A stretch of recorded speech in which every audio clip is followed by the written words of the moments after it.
കൂട്ടുകാർക്ക് നല്ലൊരു രാത്രി ആശംസിച്ചുകൊണ്ട് മാമ്പഴത്തിന്റെ പുതിയ വീഡിയോയിലേക്ക് സ്വാഗതം. നമുക്ക് നേരെ ഗൗതമിന്റെ അളകനന്ദയുടെയും നാളത്തെ നല്ലൊരു പ്രൊമോ വിശേഷം കണ്ടാലോ. അങ്ങനെ ഇന്നത്തെ വിശേഷം നമ്മൾ കണ്ടു. പിങ്കിയെ കൂട്ടിക്കൊണ്ട് പോകാനായിട്ട് പിങ്കിയുടെ അച്ഛൻ വരുവാണ്. പക്ഷെ പിങ്കി ആ കൂടെ പോകാനും തയ്യാറായില്ല. കാരണം നയന ഈ വീട്ടിലുണ്ട്. നയനയെ അടിച്ച് പുറത്താക്കേണ്ടത് പകരം താൻ ഈ വീട്ടിൽ നിന്ന് പോയിട്ട് കാര്യമില്ലോ. പിന്നീട് നന്ദ വന്നിട്ട് അർജുനെ ഉപദേശിക്കുന്നുണ്ട്. അതെ, ഒരു കാര്യം ചെയ്യുക, പിങ്കിയുടെ അച്ഛനോട് സംസാരിക്കുക, കാര്യങ്ങളൊക്കെ പറഞ്ഞ് മനസ്സിലാക്കുക, പിങ്കിനെ ഇവിടുന്ന് കൂട്ടിക്കൊണ്ട് പോകാലെന്നൊക്കെ പറ. അത് അർജുൻ പറഞ്ഞിട്ടുണ്ടെങ്കിൽ അങ്കിൾ അനുസരിക്കുമെന്ന് പറയാം. പക്ഷേങ്കില് അർജുൻ പറഞ്ഞു, ഞാൻ ഒരിക്കലും പറയില്ല. നയനെ എനിക്ക് ആരാന്നുള്ള സത്യം എനിക്കറിയാം. അത് എനിക്ക് എന്റെ മനസാക്ഷിനെ ബോധ്യപ്പെടുത്തിയാൽ മതി. മറ്റുള്ളവരെ ബോധ്യപ്പെടുത്തേണ്ട കാര്യമൊന്നും ഇല്ലെന്ന് പറയണം. പിന്നീട് നന്ദ സങ്കടപ്പെട്ട് അങ്ങോട്ട് പോവാം. ഈ സമയം അർജുൻ മനസ്സിലോർത്തു, ഇവൾക്ക് ഇത് എന്തു പറ്റി പിങ്കിക്കോ? ഒരു പക്ഷെ താനും നയനയും കൂടുതൽ അടുത്ത് ഇടപഴകുന്ന കണ്ടിട്ട് അവൾക്ക് അതങ്ങോട്ട് സഹിക്കുന്നില്ല. അതായിരിക്കും പ്രധാന കാരണം. അതായിരിക്കുമല്ലോ അവൾ അവളുടെ അച്ഛനെ വിളിച്ചു വരുത്തിയത്. എന്താണെങ്കിലും ഇനിയിപ്പം അവളുടെയോ അവളുടെ അച്ഛൻ്റെയോ കാല് പിടിക്കേണ്ട കാര്യമൊന്നും തനിക്കില്ല. അങ്ങനെ ഉറച്ച തീരുമാനത്തില് അർജുൻ നിൽക്കുവാണ്. ആ സമയത്താണ് നയനെ അങ്ങോട്ട് വരുന്നത്. നയന വന്നിട്ട് ചോദിച്ചു, എന്താ അർജുൻ, നീ എന്താ വല്ലാതിരിക്കണമെന്ന് ചോദിക്കണേ? ഒന്നുമില്ല, ഞാൻ കാരണം നിനക്ക് ബുദ്ധിമുട്ടായല്ലേന്ന് ചോദിക്കുക. എന്ത് ബുദ്ധിമുട്ട്? അല്ല, ഞാൻ കാരണമാണല്ലോ പിങ്കി ഇപ്പം പിങ്കിയുടെ വീട്ടിലേക്ക് വിളിച്ച് അവരെയൊക്കെ വരാൻ പറഞ്ഞ് അവരൊക്കെ വന്ന് ഈ പ്രശ്നങ്ങളൊക്കെ ഉണ്ടാക്കിയിരിക്കുന്നേ. നയനെ, നീ അങ്ങനെയൊന്നും പറയരുത്. കുഞ്ഞുനാളിലെ മുതലേ എനിക്ക് നിന്നെ അറിയാം. നിന്റെ മനസ്സിൽ വേറൊരു ഇഷ്ടമൊന്നുമില്ല.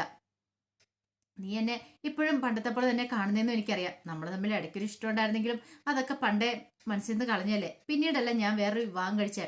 അതുകൊണ്ട് എനിക്ക് അങ്ങനെ ഒരു ഇതേ ഇല്ല. എനിക്കറിയാം നിന്റെ മനസ്സിൽ വേറൊന്നുമില്ല, ഒരു കളങ്കവും ഇല്ലെന്ന് എനിക്കറിയാം. അതുകൊണ്ട് എനിക്കൊരു കുഴപ്പമില്ല. നീ ആ ഒരു കാര്യം ഓർത്ത് ടെൻഷൻ അടിക്കേണ്ടെന്ന് പറയണം. ഈ സമയം നയന മനസ്സിൽ പറഞ്ഞു, അർജുന്റെ മനസ്സിൽ കളങ്കമില്ലായിരിക്കും, പക്ഷെ എന്റെ മനസ്സിലുണ്ട്. എനിക്ക് അർജുനെ സ്വന്തമാക്കണം, എന്റേതായിട്ട് മാത്രം. അതിന് എത്രയും പെട്ടെന്ന് ഈ പിങ്കിനെ ഇവിടെ നിന്ന് ഓടിക്കണം. അതിന് വേണ്ട തന്ത്രങ്ങളൊക്കെ അർജുൻ ഞാൻ നടത്തിക്കൊണ്ടിരിക്കുന്നേ. അർജുൻ ചോദിച്ചു, നീ എന്താ നയനെ ആലോചിച്ചോണ്ടിരിക്കണേ? ഒന്നുമില്ല എന്ന് പറയണം. പക്ഷെ എന്തോ അർജുനും വല്ലാത്തൊരു മനസ്സിന്റെ വിഷമമൊക്കെ തോന്നി തുടങ്ങിയിട്ടുണ്ട്. ഈ സമയം നന്ദ ആലോചിച്ചു, ഇനിയിപ്പോ എന്താ ചെയ്യണ്ടേ? ഒരു പക്ഷെ പിങ്കിനെ ഈ വീട്ടിൽ നിന്ന് കൂട്ടിക്കൊണ്ട് പോകുന്നതിന് മുമ്പ് തന്നെ കാര്യങ്ങളൊക്കെ അങ്കിളിനെ പറഞ്ഞ് ബോധ്യപ്പെടുത്തണം. പിങ്കിയും അർജുനും കൂടെ ഒന്നിക്കാൻ വേണ്ടിയിട്ടാണ് നയനെ കൂടെ ഞാൻ നാടകം കളിപ്പിച്ചേ. പക്ഷെ അതിപ്പോ അവസാനം വിനയായിട്ട് വരുവാണോ എന്നൊരു ചിന്തയൊക്കെ നന്ദയുടെ ഉള്ളിൽ ഉണ്ടാകുന്നുണ്ട്. പിന്നീട് നന്ദ നേരെ ചെല്ലുന്ന പ്രഭുറാമിന്റെ അടുത്തേക്കാണ്. അങ്ങനെ ചെന്ന് കഴിഞ്ഞിട്ട് പറഞ്ഞു, അതെ അങ്കളെ, ഒരു കാര്യം ചെയ്യുക, അങ്കിൾ എന്ന് അർജുനോടൊന്ന് സംസാരിക്കാൻ പറയുക. ഇത് കേട്ടപ്പം പിങ്കിയുടെ അച്ഛൻ പറഞ്ഞു, ഞാനിതിനാ അവനോട് ചെന്ന് സംസാരിക്കണേ? അവന് പറയേണ്ട കാര്യങ്ങളൊക്കെ അവൻ പറഞ്ഞു കഴിഞ്ഞില്ലേ? അല്ല, ഒരു കാര്യം ചെയ്യുക, അർജുനോട് സംസാരിക്കാനും പറ്റില്ലേ? വേണ്ട, ഇനിയിപ്പം നയനോടൊന്ന് സംസാരിച്ചു നോക്ക്. നയനയ്ക്ക് എന്തെങ്കിലും അങ്കിളിനോട് പറയാനുണ്ടെങ്കിലോ? അവൾക്ക് എന്താ എന്നോട് പറയാനുള്ളേ? ഞാൻ അവളും തമ്മിൽ എന്തെങ്കിലും ബന്ധമുണ്ടോ? ഇല്ലല്ലോ. പിന്നെ എനിക്ക് അവളോടൊന്നും പ്രത്യേകിച്ച് പറയാനില്ല. അല്ല അങ്ങളെ, ഒരു പക്ഷേങ്കില് പിങ്കിയും അർജുൻ തമ്മിൽ ഒന്നിക്കാൻ വേണ്ടിയിട്ട് നയന വല്ല കളിയും കളിച്ചാണെന്ന് പറയാൻ പറ്റില്ലല്ലോ. ഇത്രയും കാലം അവരെ അകന്ന് കഴിയുമല്ലായിരുന്നോ? ഇത് കേട്ടതും പ്രഫറാം ഒന്ന് ആലോചിച്ചു. പിന്നീട് പറഞ്ഞു, അങ്ങനെ ഞാൻ വഴിയൊന്നുമില്ല. അവളുടെ പെരുമാറ്റം കണ്ട് എനിക്ക് അങ്ങനെ തോന്നുന്നില്ല. അല്ലെങ്കിൽ തന്നെ ഇത്ര സമയം ഇവിടെ വന്നിട്ട് എപ്പൊ നോക്കിയാലും അവളും അവനും കൂടെ ഒരുമിച്ച് നിൽക്കുന്ന ഞാൻ കാണുന്നത്. അതിനർത്ഥം എന്താ? എന്റെ മോളെക്കാളും അർജുന് വലുത് ആ നയനയാന്നല്ലേ? അങ്ങനെയൊന്നും ഇല്ലങ്ങളെ, അത് മുറപ്പെണ്ണൊക്കെ തന്നെയാണ്. പക്ഷേങ്കിൽ അവളുമായിട്ട് ഒരു ബന്ധമില്ല. അർജുന് പിങ്കി എന്ന് വെച്ചാൽ ജീവനാണ്. അത് ആരെക്കാളും കൂടുതലായിട്ട് എനിക്കറിയാവുന്ന കാര്യം അങ്കളെ. അതുകൊണ്ടാണ് ഞാൻ പറയുന്നത്, അവരൊരിക്കലും പിരിയാൻ പാടില്ല. അവർ രണ്ടുപേരും ഒന്നിച്ച് മുന്നോട്ട് ജീവിച്ചു പോകേണ്ടവരാ. അതുകൊണ്ട് അവരെ ഒരിക്കലും വേർപ്പെടുത്തരുത്. പിങ്കിനെ അങ്കിൾ ഇവിടുന്ന് കൂട്ടിക്കൊണ്ട് പോകരുത്. പിങ്കി ഇവിടെ നിൽക്കണം. അർജുന്റെ ഭാര്യയായിട്ട് അവൾ ഇവിടെ തന്നെ ഉണ്ടാവണം എന്ന് പറയാം. ഇത് കേട്ടതും പ്രോഗ്രാം പറഞ്ഞു, എനിക്കറിയാം മോളുടെ വിഷമം എന്താന്ന് എനിക്കറിയാം. പക്ഷേങ്കിൽ എനിക്ക് പറയാനല്ലേ പറ്റുള്ളൂ. അതിൽ കൂടെ എനിക്ക് എന്തും ചെയ്യാൻ പറ്റുമോ? അർജുനോട് ബലമായിട്ട് പിടിച്ച് പിങ്കിയെ സ്നേഹിക്കാൻ പറയാനോ അല്ലെങ്കിൽ അങ്ങനെയൊന്നും എനിക്ക് പറയത്തില്ല എന്ന് പറയണം. ഞാൻ പറയാനുള്ള പറഞ്ഞു. ഇനിയിപ്പൊ എല്ലാം അങ്കിളിന്റെ ഇഷ്ടം എന്ന് പറയണം. പിന്നീട് നന്ദി അങ്ങോട്ട് പോവാ. ഈ സമയം എന്ത് ചെയ്യണമെന്ന് അറിയില്ല. വല്ലാത്തൊരവസ്ഥയായിരുന്നു പ്രോഗ്രാം. പിങ്കിയോട് വരാൻ പറഞ്ഞിട്ട് പിങ്കിയോട്ട് വരാൻ കൂട്ടാക്കുന്നില്ല. അങ്ങനെ പിങ്കിയുടെ അച്ഛൻ ഹാളിലേക്ക് വരുന്ന സമയത്ത് പിങ്കിയും അവിടെ സുമംഗല എല്ലാവരും കൂടെ ഉണ്ടായിരുന്നു. പിന്നീട് പ്രോഗ്രാം വന്നിട്ട് പറഞ്ഞു, പിങ്കി, അവസാനമായിട്ട് നിന്നോട് ഞാൻ ചോദിക്കുക, നീ വരുന്നുണ്ടോ ഇല്ലയോ എന്ന് ചോദിക്കുക. ഇത് കേട്ടതും പിങ്കി പറഞ്ഞു, ഞാൻ എന്തിനാ അച്ഛാ വരുന്നേ? ഞാൻ അർജുന്റെ ഭാര്യയാ. ഞാൻ ഇവിടെ തന്നെ നിൽക്കും. ഞാൻ ഇവിടെ നിന്ന് ഇറങ്ങി പോകേണ്ടവളല്ല. ഇറങ്ങി പോകേണ്ട നയനയാണ്. അവൾ ഇവിടെ നിന്ന് ഇറങ്ങി പോട്ടെ എന്ന് പറയാം. ഇത് കേട്ട സുമംഗല പറഞ്ഞു, അവളോട് ഇറങ്ങിപ്പോ പിങ്കിക്ക് എന്താ അവകാശം എന്ന് ചോദിക്കുക.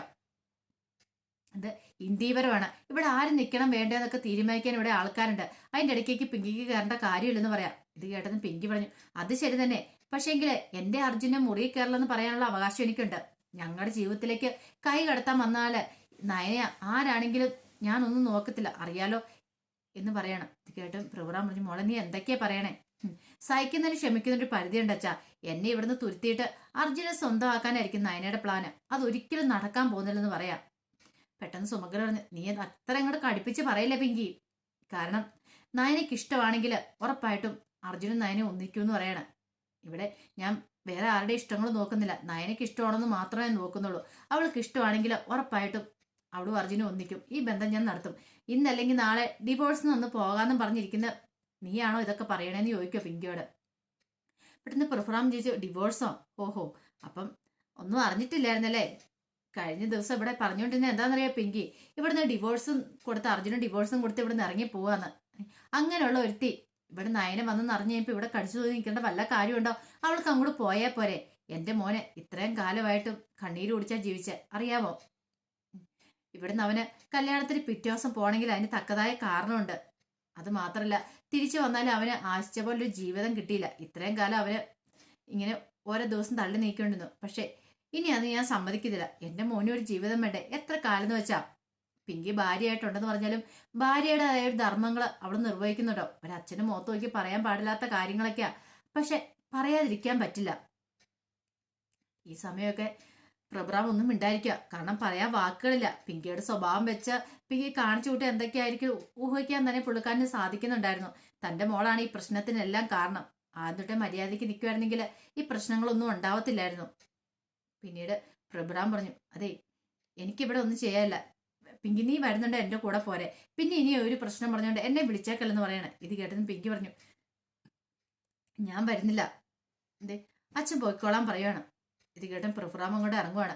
ഈ സമയം സുമംഗല പറഞ്ഞു, അതെ ഒരു കാര്യം ഞാൻ പറഞ്ഞേക്കാം, ഇനി ഇവിടെ നിന്ന് എന്റെ മോന്റെ ജീവിതം നശിപ്പിക്കാണ്ട് നീ നോക്കരുത് പിങ്കി. നിനക്ക് പോണെങ്കിൽ നിനക്ക് ഇപ്പൊ തന്നെ നിനക്ക് നിന്റെ ഡാഡിയുടെ കൂടെ ഇറങ്ങിപ്പോ, ഞങ്ങൾ ആരും ഇവിടെ നിന്നെ തടസ്സം പറയുന്നില്ല എന്ന് പറയാം. പെട്ടെന്ന് അന്ത പറഞ്ഞു, അതെ എന്തൊക്കെയാ അപ്പച്ചി പറയണേ എന്ന് ചോദിക്കട്ടെ.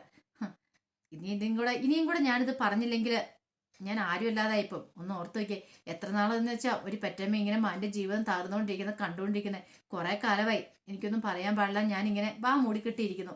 പക്ഷെ ഇനിയും ഞാൻ തുറന്നു പറഞ്ഞില്ലെങ്കിൽ എന്റെ അർജുന്റെ ജീവിതമായിരിക്കും പോകുന്ന പറയാം. പെട്ടെന്ന് അരുതി പറഞ്ഞു, ഇത് സുമംഗലെ ഒരു കാര്യം ഞാൻ പറഞ്ഞേക്കാം, ഇവിടെ ഇവരെ രണ്ടുപേരെ ഒന്നിപ്പിക്കുന്നതിന് പകരം രണ്ടുപേരെ അകറ്റുമല്ല ചെയ്യേണ്ടതെന്ന് പറയാം.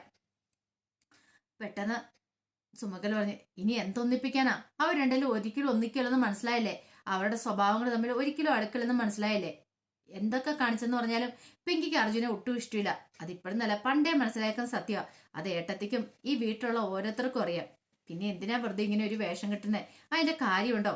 പിങ്കിക്ക് അർജുനെ ഇഷ്ടമില്ലെങ്കിൽ അവൾ ഡിവോഴ്സ് ഒന്ന് പോട്ടെ, അർജുന് വേറെ കല്യാണം കഴിച്ച് സുഖമായിട്ട് ജീവിക്കാലോ, അവന്റെ ഒരു ജീവിതം ഉണ്ടാവില്ലെന്ന് ചോദിക്കുക. ഇത് കേട്ടെന്നും പിങ്കി പറഞ്ഞു, അർജുന് വേറൊരു ജീവിതം ഉണ്ടാവില്ലേ? അതിന് ഞാൻ അർജുന് ഡിവോഴ്സ് കൊടുത്തിട്ട് വേണ്ടേ?